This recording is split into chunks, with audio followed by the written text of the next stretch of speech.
Buenos días.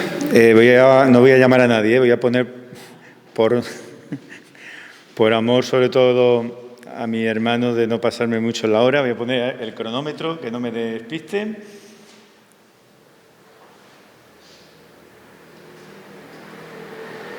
Ahí está. Muy bien, pues doy gracias al Señor por dar un día más la oportunidad de que estemos juntos. Y hemos tenido la oportunidad de estar juntos alabando y adorando a nuestro Señor, teniendo nuestros ojos siempre puestos en Él.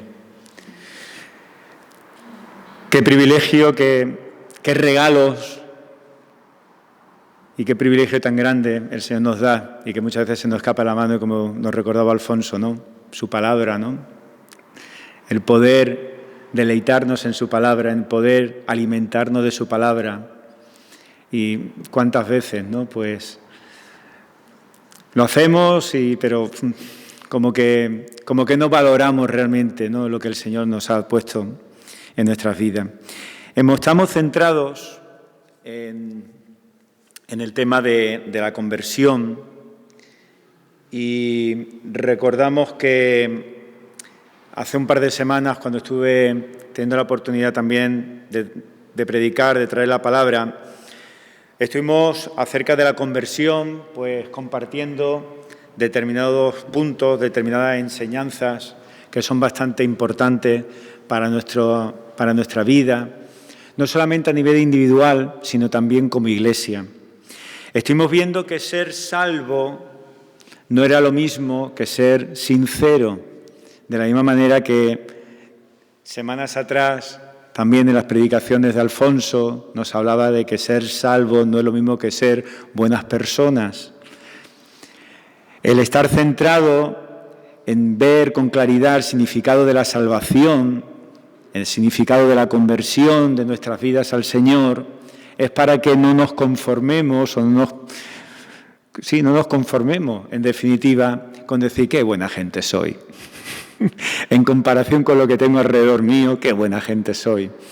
O qué sincero me siento cuando hablo delante y me veo en un espejo y qué sincero soy, ¿verdad? Es decir, que me etiqueto yo mismo. Dice, ya que no tengo abuela, que murió hace mucho tiempo, como solemos decir, pues qué mejor que me lo diga yo mismo, ¿verdad? Así que soy buena gente, soy sincero, ¿qué más quiero? Eso no es el significado de la conversión, ese no es el significado de ser salvado. Así que estamos insistiendo en este tema, estamos buscando en la palabra del Señor la enseñanza, ¿no?, para que nuestras mentes, para que nuestros corazones vean con claridad esto y lo pongamos en práctica en nuestras casas, en nuestro día a día. Estuvimos viendo que en medio de todo este desarrollo, cuando hablábamos acerca de la conversión auténtica, estamos viendo que en medio de esto había una verdad central que no podemos perderla jamás, tampoco de nuestras vidas, y es que la obra es de Dios y no es nunca nuestra. La obra siempre es de Dios. Y esto lo repetimos y es bueno de que realmente lo tengamos en cuenta y lo sepamos con claridad. La obra es de Dios, no nuestra. Estuvimos viendo que cuando hablamos de salvación nos surgen preguntas que son importantes que a la luz de la palabra del Señor también la tengamos clara. Y la primera pregunta era cuando nos viene a la mente y decimos, ¿salvos de qué? ¿Qué necesidad tenemos de ser salvos? Nos gozamos mucho de que somos salvos, pero ¿sabemos de qué en realidad la palabra del Señor nos enseña de que hemos sido salvados? Estuvimos viendo que debemos de tener conciencia de la necesidad de salvación porque Dios, que es Dios de amor, Dios es Dios también de justicia. Él nos creó como sus hijos, hemos sido creados a su imagen, hemos sido creados a su semejanza y en vez de estar actuando como verdaderos hijos del Rey, pues tuvimos la elección o tuvimos la gran idea de rebelarnos en contra del verdadero Rey. Intentamos derrocarle y ahí, debido a nuestra desobediencia, a nuestro pecado, a volver nuestras espaldas totalmente de Dios, pues nos convertimos, como dice la palabra, en hijos de ira. Y la ira de Dios es precisamente de lo cual debemos de ser salvados. Debemos de ser salvos de la ira de Dios. Pablo, en una de sus cartas, concretamente a la iglesia de Colosas, dice: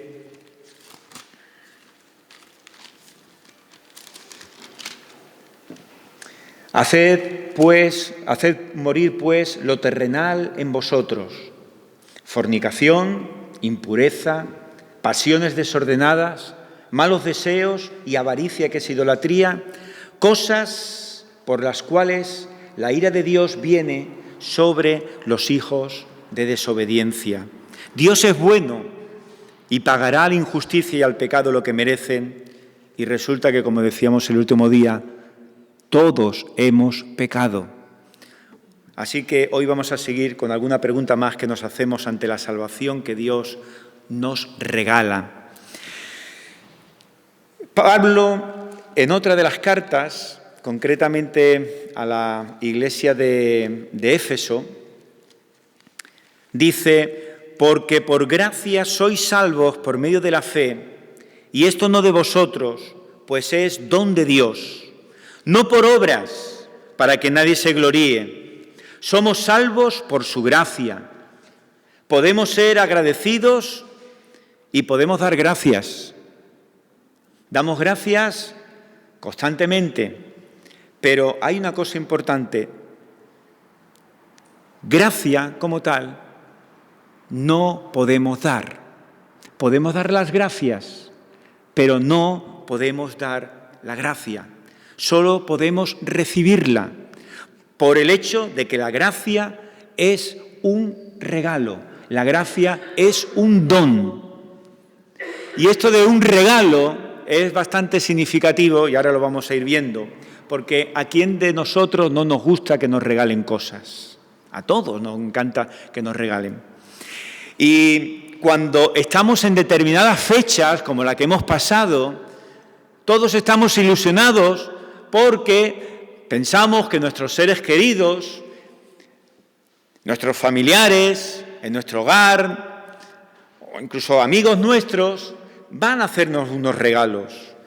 Y en determinadas fechas llegamos incluso, como ya estamos un poco acostumbrados, y todos los años lo mismo, y en la misma fecha, llegamos y nos convertimos incluso en ser exigentes con los regalos. Y queremos que nos regalen cosas ya muy concretas.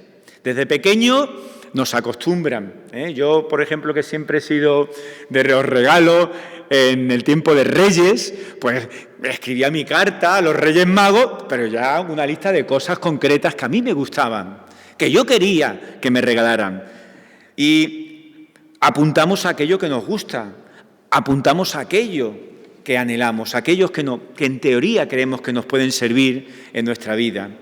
Y cuando abrimos y vemos el regalo, abrimos esa caja que nos dan, o abrimos esa bolsa bien envuelta que nos dan, y nos encontramos el regalo que hay dentro, cuando nos volvemos muy exigentes, incluso nos puede llegar a costar, de alguna manera, a disimular el regalo que tenemos enfrente, porque no es precisamente el regalo que a mí me gustaría que me hubieran dado. Esto nos ha pasado a todos, nos ha pasado a todos.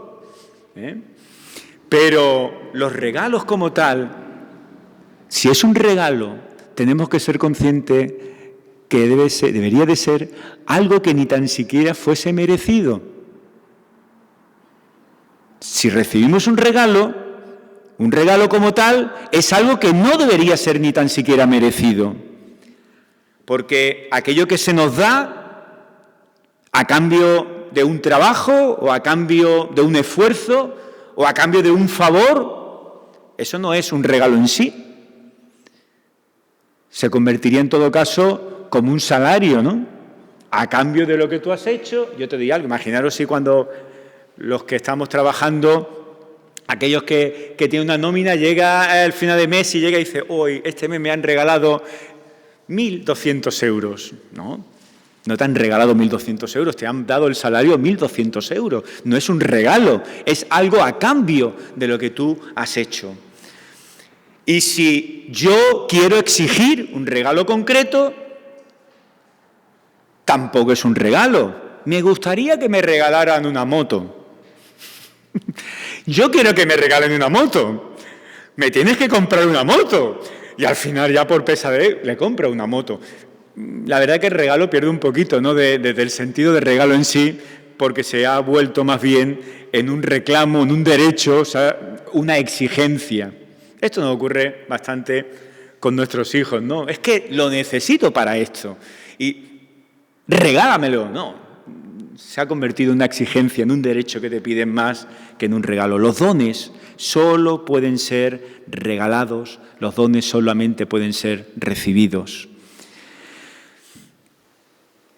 No hace mucho un hermano me comentaba acerca de esto, para que veamos que ya no está ni dentro tan siquiera de la edad. Da igual que uno sea joven, sea pequeñito o sea mayor. Me decía, mira lo que me ha ocurrido, ¿no? Tengo un familiar que tiene más de 80 años, le hemos regalado de todo corazón en estas fiestas, en estas Navidades, le hemos regalado la mejor colonia que podíamos comprarle. La hemos envuelto con todo el cariño, lo más bonito posible. Cuando llega el momento de los regalos, este familiar abre el regalo, se encuentra un tarro de colonia y me dice, ¿esto qué es? Se puso, dice, prácticamente casi a llorar, a patalear, porque él no quería un tarro de colonia. Él quería otra cosa. Él quería una tablet. ¿Cómo se te ocurre comprarme? ¿Qué regalo es ese? Cuando realmente el regalo se convierte en una exigencia, o el regalo lo recibimos por a cambio de otra cosa, deja de ser un regalo. Así que cuando Pablo habla sobre algo increíble, habla sobre el don de gracia, ¿qué es lo que Pablo tiene en mente cuando está hablando del don de gracia? Está hablando del don del perdón de los pecados. Está hablando acerca del regalo que Dios nos da, del perdón de nuestros pecados por parte de Dios. Un regalo comprado por el sacrificio de Cristo en la cruz. Dios, por medio de su gracia, ofrece el regalo de la salvación a todos aquellos que se arrepienten y creen en Cristo Jesús. Y esta gracia de Dios nos aclara que no podemos presentarnos, entre otras cosas nos viene a aclarar que no podemos presentarnos delante de Él pensando de que estamos limpios por mi capacidad de limpiar o por el hecho de algo que me hace limpio delante de Dios. No. Esta gracia de Dios nos viene a aclarar de que no podemos presentarnos por nosotros mismos limpios delante de Él. Pero también este regalo de esta gracia de Dios hace que nuestro propio orgullo también caiga. El orgullo de creer que no hay necesidad de que yo sea perdonado, como soy tan buena gente, como me he portado tan bien, como soy tan buena persona y tan sincero, ¿de qué necesito de ser salvado de parte de Dios? Pues la gracia de Dios hace que se aclare de que mi propio orgullo también debe de caer. Pero al mismo tiempo, y esto es muy importante, la gracia de Dios coloca a la fe en su lugar. La fe en su lugar porque la fe es el instrumento. No que somos salvos por medio de la fe, sino que somos salvos por gracia y la fe es la que recibe precisamente esa gracia. La fe confía sobre ese regalo, la fe descansa sobre ese don, sobre el don del perdón de los pecados. Y solo la gracia es la que salva.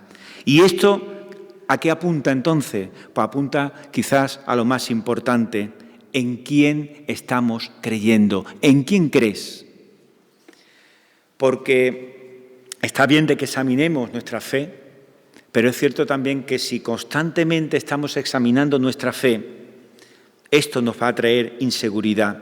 Nuestras vidas deben señalar a la persona de Dios a través de Cristo, quien es bueno, quien es generoso e inmensamente lleno de gracia.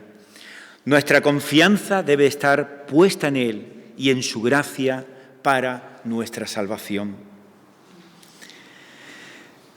Pablo, en la misma carta que os decía antes, escribiendo a la iglesia de Éfeso, dice: pero Dios, que es rico en misericordia, nos dio vida juntamente con Cristo. Por gracia sois salvos. Y juntamente con Él nos resucitó y asimismo nos hizo sentar en los lugares celestiales con Cristo Jesús.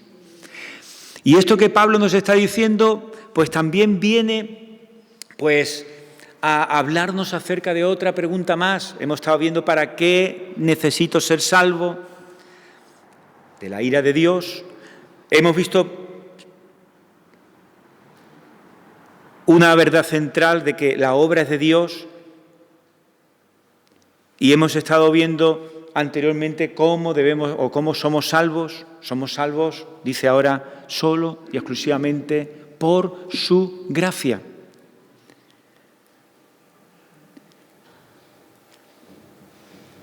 ¿Por qué somos salvos? Solamente por su gracia. Y uno se pregunta, viendo a Dios, el Dios grande, el Dios misericordioso, al que hemos estado cantando, al que hemos estado orando, aquel que hace grandes maravillas, a este Dios que es fiel, que es soberano, ¿qué le mueve a Dios a salvar a este vil pecador? ¿Qué le mueve a Dios salvar a este vil pecador? Pues dice su palabra, su amor. Lo que lo mueve es sencillamente su amor, porque su amor se viene a manifestar a pesar de nuestro pecado, a pesar de nuestra rebelión. Porque aún siendo pecadores, Él muestra su amor con nosotros en la muerte de su Hijo. Dios te ama sabiendo perfectamente quién eres. No le pilla de sorpresa. Anda, ¿a quién se me ha ocurrido amar? No, nos conoce perfectamente. Él te ama a pesar de saber quién eres. Y yo no sé vosotros, pero yo creo que ninguno seríamos dignos de amar. Ninguno.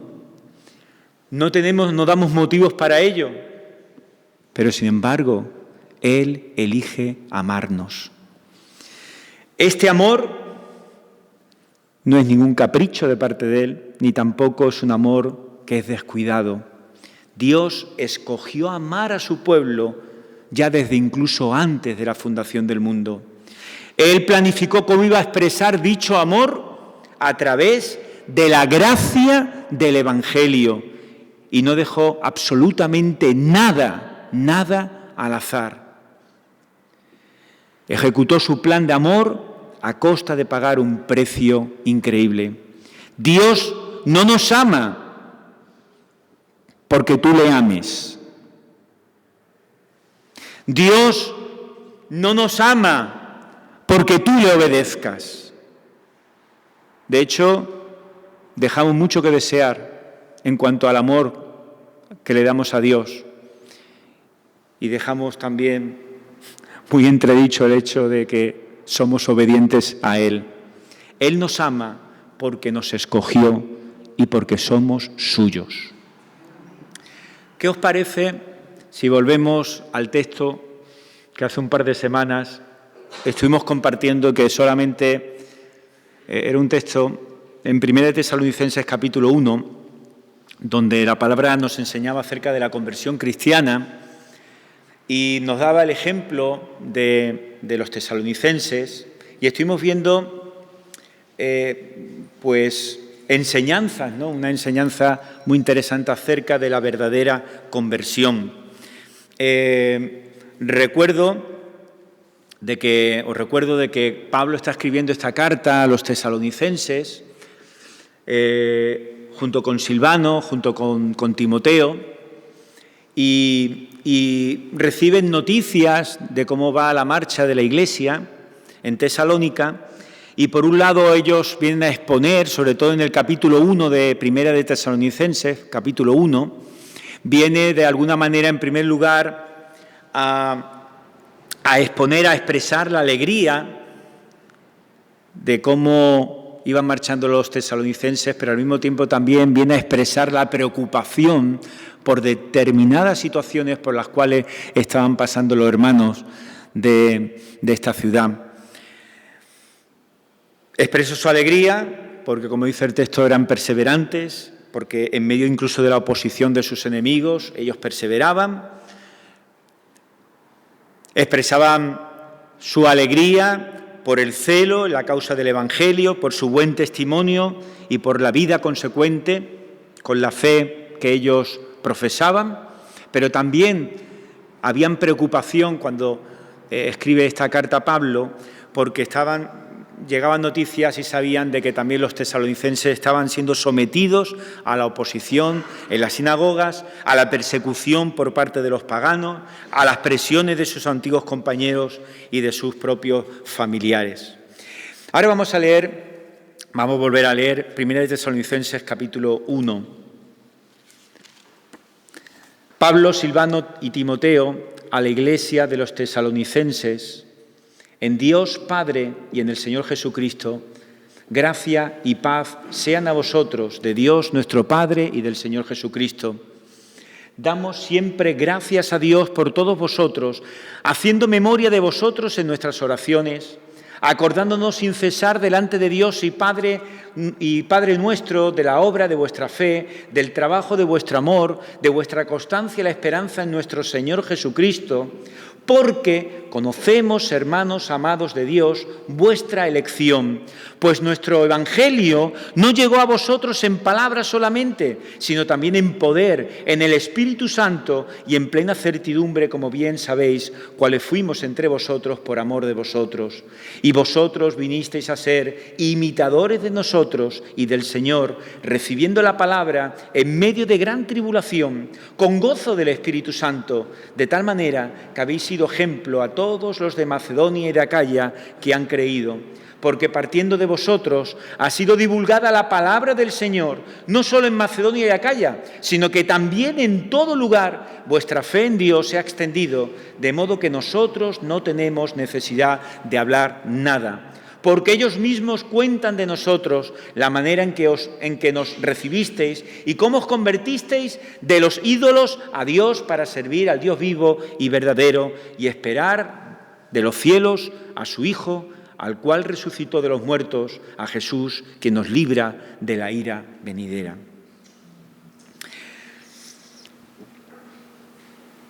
Estuvimos viendo que una conversión auténtica es un volvernos a Dios desde toda forma de idolatría. Estuvimos centrados, aunque estuvimos cogiendo varios versículos de este texto, pero nos estuvimos centrados sobre todo en cuanto a la enseñanza del versículo 9. Hoy quería coger, para terminar con este capítulo que tiene muchísima enseñanza, pero no quiero tampoco abusar en exceso, ¿no?, de muchas semanas con el mismo texto. Quiero sobre todo que nos centremos en el primer versículo y también en el final de la carta. Bueno, de la carta no, mejor dicho, del capítulo de esta primera carta. En el propio versículo 1, porque nos está dando una nueva enseñanza Pablo acerca de la auténtica conversión. Y dice que la conversión auténtica es el medio por el cual llegamos a formar parte de la Iglesia de Dios. Llegamos a formar parte de la Iglesia de Dios. Y esta enseñanza que Pablo nos da en este versículo viene también, de alguna manera, a despejar pues lo que es otra pregunta que se nos podía venir cuando hablamos acerca de la conversión, de ser salvos en nuestra vida. ¿Para qué? El para qué. ¿Para qué somos salvos? La persona convertida vive, como dice el versículo 1, vive en Dios, vive por Dios y vive para Dios. Es decir, a partir de su conversión, su vida, una vida potenciada por el Espíritu Santo, como también el texto nos lo dice, está dedicada al servicio del Señor. Solo una persona cuya vida está centrada en Dios está en condiciones de pertenecer a lo que se llama una asamblea o lo que es una iglesia, cuya razón de ser es únicamente Dios. No tiene otra razón de ser. Y Pablo tenía en mente algo que podía distinguir a los creyentes en Jesús de los demás, de las demás personas. ¿Qué distingue a un creyente en Jesús de cualquier otra persona? De que los domingos por la mañana, sobre todo en verano, cuando se reúnen, cogen su Biblia, se montan en su coche la familia o el matrimonio y va a la iglesia en vez de ir, yo qué sé, porque por una mañana puede ser que es bueno ir a una playa o ir a cualquier otro sitio a disfrutar. En eso es lo que nos distinguimos de las personas normales. Eso no era lo que estaba en la mente de Pablo, sino que Pablo decía que estos creyentes en Jesucristo eran distintos a los demás porque ellos habían sido regenerados por el Espíritu Santo y por lo tanto Dios es su Padre. Esa es la diferencia. Qué bendición, ¿no? ¡Qué bendición!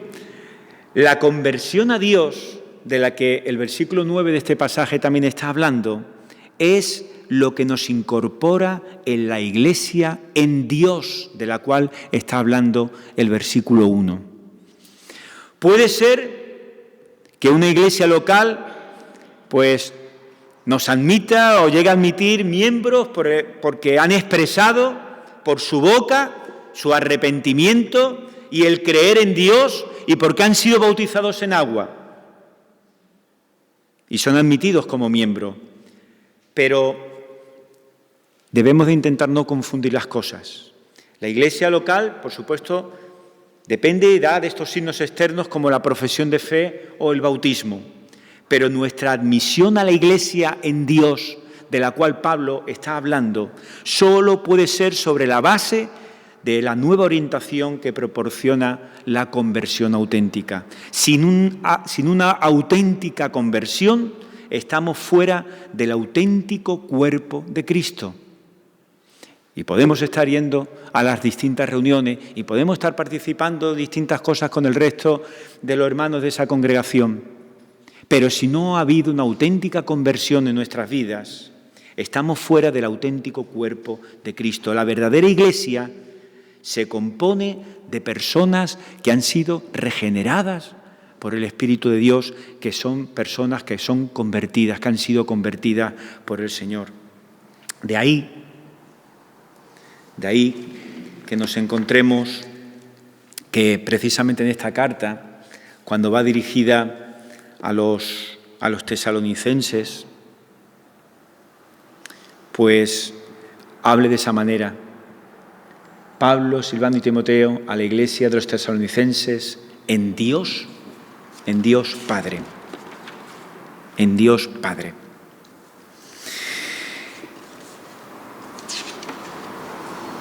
A la iglesia de los tesalonicenses en Dios, de la que Pablo está hablando, es decir, la iglesia no solamente pertenece a Dios, sino que se encuentra en Él, que es su fuente de vida, que es su razón única de ser. Solo es iglesia en Dios en virtud de su unión vital en Él. Solamente es iglesia en Dios en virtud de su unión vital en Él. Él es el centro. Pues Pablo,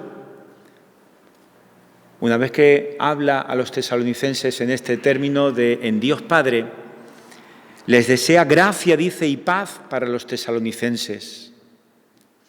Ellos habían recibido su salvación por gracia, ellos habían recibido el favor inmerecido de Dios y sus dones espirituales también les habían sido conferidos por esta misma gracia.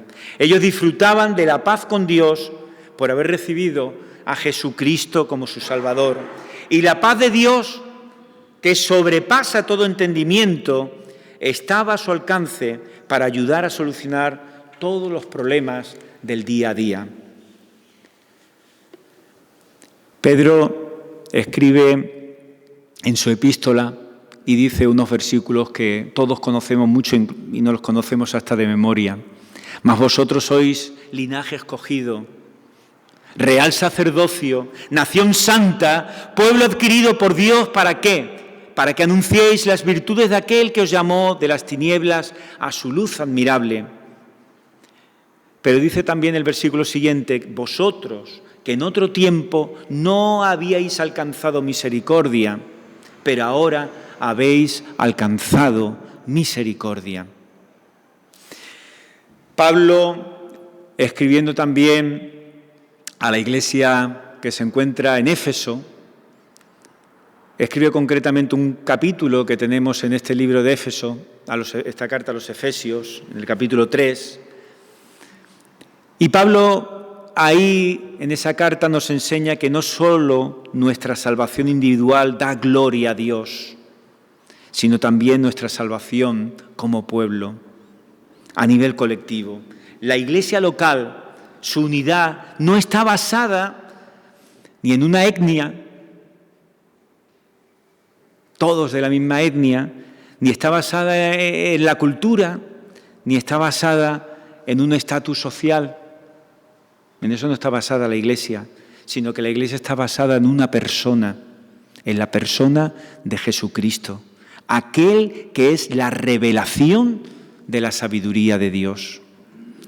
Y ahora en Cristo, la iglesia se convierte en la revelación de la sabiduría de Dios para un mundo que nos está observando. Como el jueves, no sé si os acordáis, precisamente también estábamos hablando. Si pensamos que Jesús nos salvó para que seamos más felices o para que podamos alcanzar nuestras metas, nos vamos a llevar un disgusto bastante grande.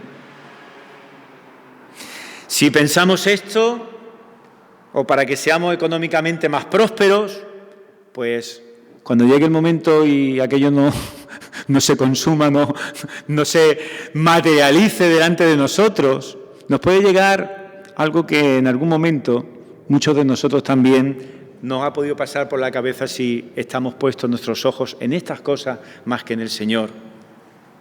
Tener la tentación incluso de abandonarle. ¿Con qué propósito somos salvos? ¿Con qué propósito somos salvos? En vez de pensar que la salvación gira alrededor de lo que tiene que girar, que es la gloria de Dios, debemos o daremos por sentado que la vida cristiana gira alrededor nuestro. Vamos a pensar que la vida gira alrededor de los dones, cuando hemos estado hablando del regalo, de los regalos que Dios nos ha dado. El Señor me ha dado tantos dones que todo gira prácticamente alrededor de ello. De nuestro llamado, puede girar de la manera en que podemos realizar incluso nuestros sueños, si ahí es donde está puesta nuestra vida. Mal va la cosa, porque hacemos que la Iglesia termine convirtiéndose, en definitiva, en el escenario, y además un escenario ideal para mostrar nuestro potencial, donde nos ponemos como, no sé si habéis visto en alguna ocasión un pavo real, extiende las plumas, extiende toda su belleza para que lo contemplemos. Y en definitiva, estamos utilizando a la Iglesia para nuestra propia vanidad. Hermanos, entendamos que nuestra salvación gira solo y exclusivamente en torno a la gloria de Dios. La Iglesia es el lugar donde pongo mi vida al servicio también de los demás. Es la Iglesia donde reflejo la gracia de Dios. Somos salvos por la obra de gracia de Dios en Cristo y cuando como Iglesia entendemos esto, ¿qué ocurre? Mostramos al mundo que la conversión no tiene absolutamente nada que ver, como ya decíamos hace un par de semanas, ni en cambiarse de un partido político o de cambiar de opinión o de mentalidad. No, la conversión no significa eso. La conversión significa ser rescatado de la muerte para pasar a la vida. La conversión significa de pasar de la ira para alcanzar perdón. La conversión significa pasar de la esclavitud para obtener la libertad verdadera que recibimos en Cristo. Y esto es un rescate obrado por Dios, no por ningún esfuerzo mío, ni por ninguna sabiduría o una iluminación especial que haya tenido, no. Esto es un rescate obrado por Dios, porque solo Él puede hacerlo.